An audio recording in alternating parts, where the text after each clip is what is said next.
Hello friends, welcome to our channel continue study. Friend, आज हम लोग इस एडिटोरिया बुक का जो बिहार स्पेशल के लिए बुक है, इसका बिहार जीके का टेस्ट सीरीज प्रैक्टिस सेट जो है 13 देखने वाले हैं। इससे पहले हम लोगों ने इस बुक का 1 से 12 तक के टेस्ट सीरीज को अपने इस चैनल पर कंप्लीट पढ़ लिया है। तो अगर आपने हमारा पिछला वीडियो नहीं देखा है तो आप हमारे चैनल के प्लेलिस्ट में जाकर देख सकते हैं। आज हम लोग टेस्ट सीरीज 13 देखने वाले हैं, जो आपके बिहार स्पेशल जीके का टेस्ट सीरीज 13 है। टेस्ट सीरीज शुरू करने से पहले आपसे एक छोटा सा रिक्वेस्ट है कि अगर आप हमारे चैनल पर नए हैं या आपने अभी तक हमारे चैनल को सब्सक्राइब नहीं किया है तो ऐसे ही 7th फेज और 69th बीपीएससी से संबंधित महत्वपूर्ण वीडियो पाने के लिए हमारे चैनल को जरूर सब्सक्राइब करें। और वीडियो अच्छा लगा तो इसे लाइक और शेयर करना ना भूलें। तो चलिए आज हम लोग टेस्ट सीरीज 13 देखते हैं। पहला प्रश्न इसका बोल रहा है किस समिति ने पंचायतों में महिलाओं को आरक्षण देने की सिफारिश की थी। तो बताना ये कौन सी समिति थी जिसने पंचायतों में महिलाओं को आरक्षण देने की सिफारिश की थी। तो वो समिति क्या हो जाएगा? थुंगन समिति। कौन समिति थी? थुंगन समिति। ऑप्शन सी इसका सही उत्तर हो जाएगा, थुंगन समिति। राज्य वित्त आयोग के सदस्यों की नियुक्ति किसके द्वारा की जाती है? तो राज्य वित्त आयोग के जो सदस्य होते हैं इसकी नियुक्ति राज्यपाल द्वारा की जाती है। किसके द्वारा? राज्यपाल के द्वारा की जाती है, यानी ऑप्शन सी राज्यपाल इसका सही उत्तर हो जाएगा। संविधान के किस अनुच्छेद में ग्राम पंचायतों के गठन की बात की गई है? तो बताना है कि संविधान का वो कौन सा अनुच्छेद है जिसमें ग्राम पंचायत की गठन की बात की गई है। तो ग्राम पंचायत के गठन की बात अनुच्छेद 40 में किया गया है। किस अनुच्छेद में? अनुच्छेद 40 में किया गया है। तो ऑप्शन सी इसका सही उत्तर हो जाएगा, अनुच्छेद 40। अगला प्रश्न है वो रहा है राज्य के महाधिवक्ता हेतु आवश्यक अर्हताएँ क्या है? यानी राज्य के जो महाधिवक्ता होते हैं उनके लिए जो न्यूनतम यानी आवश्यक जो अर्हताएँ हैं उसे बताना है। पहला बोल रहा है वह भारत का नागरिक हो, तो उन्हें भारत का नागरिक होना जरूरी है। बी में बोल रहा है कम से कम 10 वर्ष तक की न्यायिक पद धारण किया हो, तो यह भी सत्य है, उसे कम से कम 10 वर्ष तक की न्यायिक पद धारण किया होना चाहिए। सी में बोल रहा है किसी उच्च न्यायालय के अधिवक्ता के रूप में कार्य कर चुका हो, तो यह भी कथन सत्य है, यानी इसका सही उत्तर हो जाएगा ऑप्शन डी उपयुक्त में से एक से अधिक। ए बी सी इसका सही उत्तर हो जाएगा। अगला प्रश्न है राज्य महिला आयोग का कार्य क्या होता है? तो जो राज्य महिला आयोग है इसका कार्य बताना है। तो इसका कार्य होता है महिलाओं को अधिक सुरक्षा, महिलाओं के अधिकारों की रक्षा हेतु कार्य। यह इसका कार्य होता है कि महिलाओं को क्या जो अधिकार है अधिकारों की रक्षा हेतु कार्य करना। बी बोल रहा है महिलाओं की स्थिति में सुधार का हेतु कार्य, यह भी सत्य है। सी बोल रहा है महिलाओं की सुरक्षा से संबंधित सुधार हेतु राज्य सरकार को प्रतिवेदन देना, तो यह भी राज्य महिला आयोग का कार्य होता है। तो इसका सही उत्तर हो जाएगा ऑप्शन डी उपयुक्त में से एक से अधिक सत्य है, यानी ए बी और सी तीनों कथन सत्य है। नेक्स्ट क्वेश्चन कर रहा है नगर निकायों के सदस्यों का कार्यकाल क्या होता है? तो जो नगर निकाय के सदस्य होते हैं इनका कार्यकाल 5 वर्ष का होता है। कितना वर्ष का? इनका कार्यकाल 5 वर्ष का होता है। तो ऑप्शन बी 5 वर्ष इसका सही उत्तर हो जाएगा। बिहार में प्रमंडल तथा अनुमंडल की संख्या क्या है? तो बताना है कि बिहार में प्रमंडलों की संख्या तथा अनुमंडलों की संख्या कितनी है? तो बिहार में कुल 9 प्रमंडल है, जबकि अनुमंडल कितना है? अनुमंडल है 101। तो इसको याद रखना है, बिहार में प्रमंडल की संख्या 9 है जबकि अनुमंडल की संख्या कितना है? 101 है। विधानसभा का विशेष सत्र बुलाने की शक्ति किसमें निहित होती है? तो विधानसभा का जो विशेष सत्र होता है इसे बुलाने की शक्ति किसमें निहित होती है? तो इसका सही उत्तर हो जाएगा राज्यपाल में। किसमें निहित होती है? राज्यपाल में होती है। तो ऑप्शन ए इसका सही उत्तर हो जाएगा राज्यपाल। अगला प्रश्न कर रहा है संवैधानिक प्रावधानों बोल रहा है संवैधानिक प्रावधानों के अनुसार विधान परिषद के सदस्यों की न्यूनतम संख्या होना अनिवार्य है। तो संवैधानिक जो प्रावधान है इसके अनुसार विधान परिषद के जो सदस्य हैं इनकी न्यूनतम संख्या 40 होना अनिवार्य है। कितना? 40 होना अनिवार्य है। तो ऑप्शन सी 40 इसका राइट आंसर हो जाएगा। बिहार में धारवाड़ क्रम की चट्टानें पाई जाती हैं। तो बिहार में जो धारवाड़ क्रम की चट्टानें हैं यह बिहार के दक्षिण और पूर्वी भाग में पाई जाती है। किस भाग में? दक्षिण और पूर्वी भाग में पाई जाती है। तो ऑप्शन ए इसका सही उत्तर हो जाएगा दक्षिण पूर्व में। अगला प्रश्न कर रहा है निम्नलिखित में से कौन सी नदी गंगा में उत्तर दिशा से नहीं मिलती है। तो बताना ये कौन सी नदी है जो गंगा नदी में उत्तर दिशा में नहीं मिलती है। तो कर्मनाशा नदी है, यह गंगा में उत्तर दिशा से नहीं मिलकर कहाँ से मिलती है, दक्षिण दिशा से होकर मिलती है। तो यह बिहार में बक्सर में जो चौसा है वहाँ पे आके मिलती है गंगा नदी से। तो यह बिहार में दक्षिण दिशा से गंगा में आके मिलती है। तो ऑप्शन सी इसका सही उत्तर हो जाएगा। इसके अलावा जो बलान नदी है और कमला नदी है, यह गंगा में उत्तर दिशा से आकर मिलती है, जबकि कर्मनाशा नदी बिहार में उत्तर दिशा से न मिलकर दक्षिण दिशा से मिलती है। तो ऑप्शन सी इसका सही उत्तर हो जाएगा। फल्गु नदी का उद्गम स्थल है, जो फल्गु नदी है इसका उद्गम स्थल है छोटा नागपुर का पठार। कहाँ से निकलती है यह छोटा नागपुर के पठार से निकलती है और यह दक्षिण बिहार से बहती हुई गंगा में आकर मिलती है। तो छोटा नागपुर इसका सही उत्तर हो जाएगा ऑप्शन बी। अगला प्रश्न कर रहा है, निम्नलिखित में से कौन सा जलकुंड बिहार का सबसे गर्म जलकुंड है। तो बिहार में कई सारे जलकुंड पाए जाते हैं जो गर्म जलकुंड है, लेकिन इसमें सबसे गर्म जलकुंड जो है वह है ब्रह्म जलकुंड। कौन है, ब्रह्म जलकुंड है। तो ऑप्शन सी ब्रह्म जलकुंड इसका सही उत्तर हो जाएगा। और यह जो ब्रह्म जलकुंड है यह कहाँ अवस्थित है, यह राजगीर में अवस्थित है। कहाँ पर अवस्थित है, यह राजगीर में अवस्थित है। तो इसको भी याद रखना है, ब्रह्म जलकुंड कहाँ पर है, यह राजगीर में अवस्थित है। अगला प्रश्न कर रहा है, बिहार राज्य आपदा प्रबंधन प्राधिकरण की स्थापना किस वर्ष की गई थी। तो बिहार राज्य आपदा प्रबंधन प्राधिकरण की स्थापना 2007 में किया गया था। कब किया गया था, 2007 में। बिहार में कितने भूकंपीय क्षेत्र पाए जाते हैं। तो बिहार में कुल 3 भूकंपीय क्षेत्र पाए जाते हैं। कितने, 3 भूकंपीय क्षेत्र पाए जाते हैं। विक्रमशिला गंगे डॉल्फिन अभयारण्य कहाँ स्थित है। तो विक्रमशिला गंगे डॉल्फिन अभयारण्य है, यह बिहार के भागलपुर जिला में अवस्थित है। कहाँ पर है, भागलपुर जिला में अवस्थित है। तो ऑप्शन ए भागलपुर इसका सही उत्तर हो जाएगा। बिहार में किसानों की आय को बढ़ाने तथा कृषि समग्र के विकास हेतु प्रथम कृषि रोड मैप 1 का शुभारंभ कब किया गया। तो प्रथम कृषि रोड मैप का शुभारंभ 2008 में किया गया। कब किया गया, 2008 में किया गया। तो ऑप्शन ए इसका सही उत्तर हो जाएगा 2008। अगला प्रश्न कर रहा है, बिहार का एकमात्र जिला कौन सा है जहां ईरी रेशम का उत्पादन होता है। तो बताना है कि बिहार के किस जिले में ईरी रेशम का उत्पादन किया जाता है। तो बिहार में जो ईरी रेशम है इसका उत्पादन बेगूसराय जिला में किया जाता है। कहाँ पे, बेगूसराय जिला में होता है। तो ऑप्शन बी बेगूसराय इसका सही उत्तर हो जाएगा। बिहार का पहला अंग्रेजी दैनिक समाचार पत्र कौन था। तो बिहार का पहला अंग्रेजी लेकिन क्या दैनिक समाचार पत्र कौन था। तो इसका सही उत्तर हो जाएगा ऑप्शन सी सर्चलाइट। कौन था, सर्चलाइट था।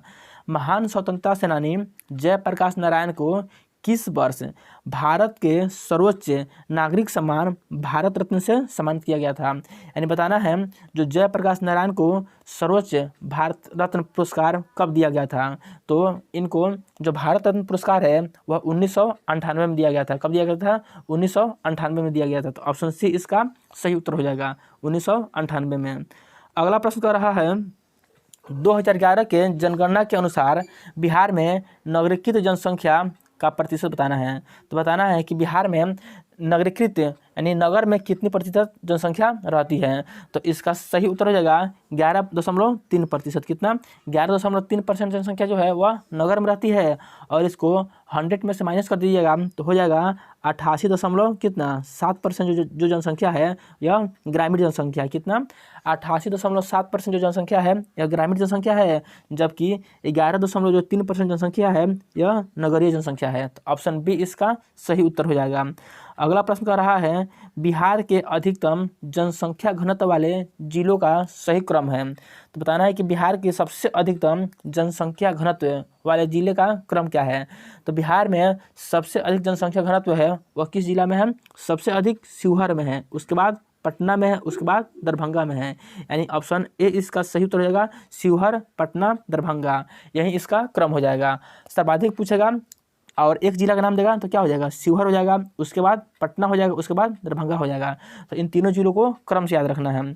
अगला प्रश्न है, गन्ने से गुड़ उत्पादन को उद्योग का दर्जा देने वाला देश का पहला राज्य कौन सा है। तो जो गन्ना है इससे जो गुड़ का उत्पादन किया जाता है इसको उद्योग का जो दर्जा देने वाला पहला राज्य है वह राज्य है बिहार। कौन राज्य है, बिहार राज्य है। तो ऑप्शन सी बिहार इसका सही उत्तर हो जाएगा। संविधान के किस अनुच्छेद के तहत बिहार में सदनात्मक विधानमंडल की व्यवस्था की गई है? तो इसका उल्लेख संविधान के अनुच्छेद 168 में किया गया है। किस में किया गया है? अनुच्छेद 168 में किया गया है, यानी ऑप्शन सी इसका सही उत्तर हो जाएगा, 168।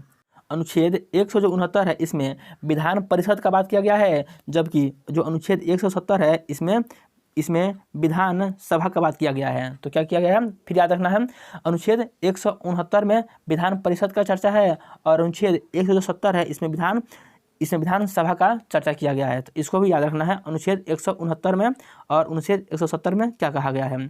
अगला प्रश्न का रहा है, बिहार में विद्युत रेल इंजन कारखाना स्थित है। तो बिहार में विद्युत रेल इंजन कारखाना जो है यह मधेपुरा में स्थित है। कहाँ पे स्थित है? मधेपुरा में स्थित है। अगला प्रश्न है, 1857 के विद्रोह के समय पटना का कमिश्नर कौन था?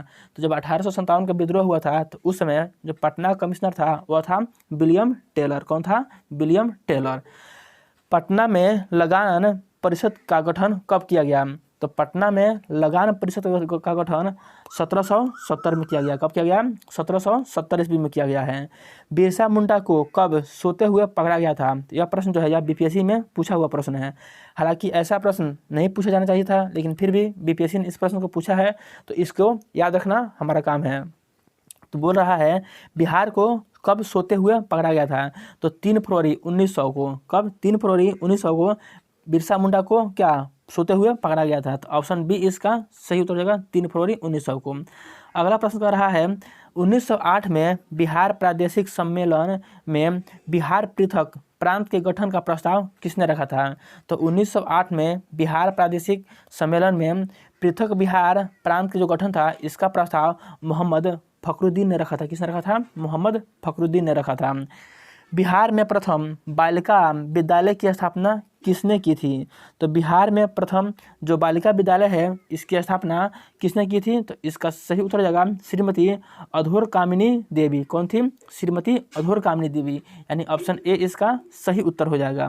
अगला प्रश्न है, बिहार के उस क्रांतिकारी का नाम बताइए जिसने सितंबर 1928 में हिंदुस्तान सोशलिस्ट रिपब्लिकन आर्मी के बैठक में हिस्सा लिया था। तो उनका नाम हो जाएगा ऑप्शन ए फणींद्रनाथ घोष। कौन हो जाएंगे? फणींद्रनाथ घोष। तो ऑप्शन ए इसका सही उत्तर हो जाएगा। अगला प्रश्न कर रहा है, पटना का अंतिम बहावी नेता कौन था? तो पटना का अंतिम बहावी नेता थे अहमदुल्ला। कौन थे? अहमदुल्ला थे। तो ऑप्शन बी अहमदुल्ला इसका सही उत्तर हो जाएगा। नमक सत्याग्रह के समय श्री कृष्ण सिंह को कहाँ से गिरफ्तार किया गया था? तो नमक सत्याग्रह के समय श्री कृष्ण सिंह को इनको बेगूसराय से गिरफ्तार किया गया था। कहाँ से? बेगूसराय से गिरफ्तार किया गया था। पटना में अखिल भारतीय महिला सम्मेलन का आयोजन कब किया गया? तो पटना में अखिल भारतीय महिला सम्मेलन का आयोजन 1929 में किया गया। कब किया गया है? 1929 में किया गया है। तो ऑप्शन ए इसका सही उत्तर हो जाएगा 1929। 1929 में जो भारतीय राष्ट्रीय कांग्रेस का जो लाहौर अधिवेशन हुआ था वो कब हुआ था? वो भी 1929 में ही हुआ था। तो आपको कमेंट करके बताना है कि 1929 में जब भारतीय राष्ट्रीय कांग्रेस का जो लाहौर अधिवेशन हुआ था उसके अध्यक्ष कौन थे? क्या बताना है कि 1929 में भारतीय राष्ट्रीय कांग्रेस का जो लाहौर अधिवेशन हुआ था उसके अध्यक्ष कौन थे? ये आपको कमेंट करके बताना है। अगला प्रश्न है, असहयोग आंदोलन के दौरान प्रिंस ऑफ वेल्स का पटना में आगमन कब हुआ था? तो असहयोग आंदोलन के दौरान प्रिंस ऑफ वेल्स का पटना में आगमन 22 दिसंबर 1921 को हुआ था। कब हुआ था? 22 दिसंबर 1921 को हुआ था। बिहार प्रांतीय प्रोविंशियल किसान सभा का अध्यक्ष कौन थे? तो बिहार प्रांतीय प्रोविंशियल किसान सभा था, इसके अध्यक्ष स्वामी सहजानंद थे। कौन थे? स्वामी सहजानंद थे। बिहार में पहला कांग्रेसी मंत्रिमंडल का गठन कब हुआ था?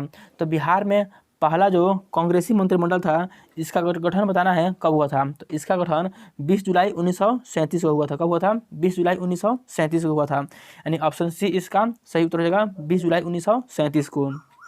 अगला प्रश्न है, जयप्रकाश नारायण किस आंदोलन से संबंधित है? तो जयप्रकाश नारायण भारत छोड़ो आंदोलन से संबंधित है। किससे? भारत छोड़ो आंदोलन से संबंधित है। तो ऑप्शन बी इसका सही उत्तर हो जाएगा भारत छोड़ो आंदोलन। किस सिख गुरु ने सर्वप्रथम बिहार का भ्रमण किया था? तो बताना ये कौन से सिख गुरु थे जो सर्वप्रथम यानी पहली बार बिहार का भ्रमण किया था? तो गुरु नानक देव। कौन थे? गुरु नानक देव थे। नालंदा विश्वविद्यालय में किस विदेशी यात्री ने अध्ययन नहीं किया था? तो बताना है कि नालंदा जो विश्वविद्यालय था यहाँ पे किस विदेशी यात्री ने अध्ययन नहीं किया था? तो नालंदा विश्वविद्यालय में धर्म स्वामीन इन्होंने अध्ययन किया था। उसके बाद दिया हुआ है इजे सिंह और फाहियान, इसने भी नालंदा विश्वविद्यालय में अध्ययन किया था, जबकि इब्न बतूता जो है इसने नालंदा विश्वविद्यालय में अध्ययन नहीं किया था। तो ऑप्शन सी इब्न बतूता इसका सही उत्तर हो जाएगा, इब्न बतूता।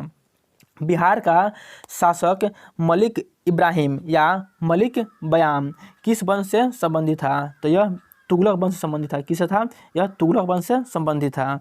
अगला प्रश्न है मगध के किस परवर्ती गुप्त शासक ने अश्वमेध यज्ञ का आयोजन कराया था? तो अश्वमेध यज्ञ का आयोजन आदित्य सेन ने कराया था। किसने कराया था? आदित्य सेन ने कराया था। तो ऑप्शन ए इसका सही उत्तर हो जाएगा, आदित्य सेन। नेक्स्ट क्वेश्चन कर रहा है प्रयाग प्रशस्ति जो अभिलेख है यह किससे संबंधित है? बोल रहा है प्रयाग प्रशस्ति में किस सम्राट के विजय अभियानों की चर्चा की गई है? तो प्रयाग प्रशस्ति जो है अभिलेख यह समुद्रगुप्त से संबंधित है और इसमें समुद्रगुप्त का जो विजय अभियान है इसकी चर्चा किया गया है। तो ऑप्शन ए समुद्रगुप्त इसका सही उत्तर हो जाएगा। ऑप्शन ए इसका सही उत्तर हो जाएगा, समुद्रगुप्त। अगला प्रश्न कर रहा है किस शासक ने वैशाली के लिच्छवी राजकुमारी कुमार देवी से विवाह किया था? तो वैशाली का जो लिच्छवी राजकुमारी कुमार देवी इनसे विवाह चंद्रगुप्त प्रथम ने किया था। किसने किया था? चंद्रगुप्त प्रथम ने किया था। तो ऑप्शन ए इसका सही उत्तर हो जाएगा। मगध के किस शासक द्वारा गंगा और सोन के संगम पर पाटलिपुत्र नगर को बसाया गया था? तो मगध के शासक कौन हो जाएंगे? वो शासक हो जाएंगे उदयन। इनके द्वारा गंगा और सोन नदी के संगम पर पाटलिपुत्र नगर को बसाया गया था। तो ऑप्शन बी इसका सही उत्तर हो जाएगा, उदयन। हर्यंक वंश के किस शासक को कुणिक उपनाम से जाना जाता है? तो कुणिक उपनाम जो है इस नाम से हर्यंक वंश के जो शासक हैं अजात शत्रु यानी शत्रु को नाश करने वाले, तो इनको जाना जाता है कुणिक नाम से, यानी ऑप्शन ए इसका सही उत्तर होगा, अजात शत्रु। अगला प्रश्न है बिहार से प्राप्त होने वाले अशोक के स्तंभ लेख नहीं है। तो बताना ये कौन से जो अभिलेख है जो बिहार से प्राप्त नहीं हुए हैं और वह अभिलेख अशोक से संबंधित है? तो जो लौरिया अरराज है यह पूर्वी चंपारण में है, यह जो है यह बिहार से संबंधित है। फिर बोला है लौरिया नंदनगढ़, यह भी बिहार से संबंधित है। रामपुरवा यह भी बिहार से संबंधित है, लेकिन जो रुमिनदेही है यह बिहार से संबंधित नहीं है। तो ऑप्शन सी रुमिनदेही इसका सही उत्तर हो जाएगा।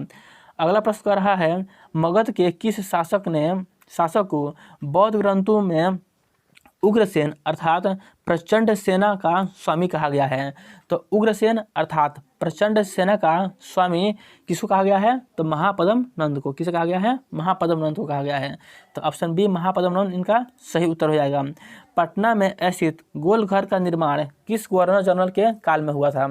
तो बताना है कि पटना में जो गोल घर है इसका निर्माण किस गवर्नर जनरल के कार्य में हुआ था?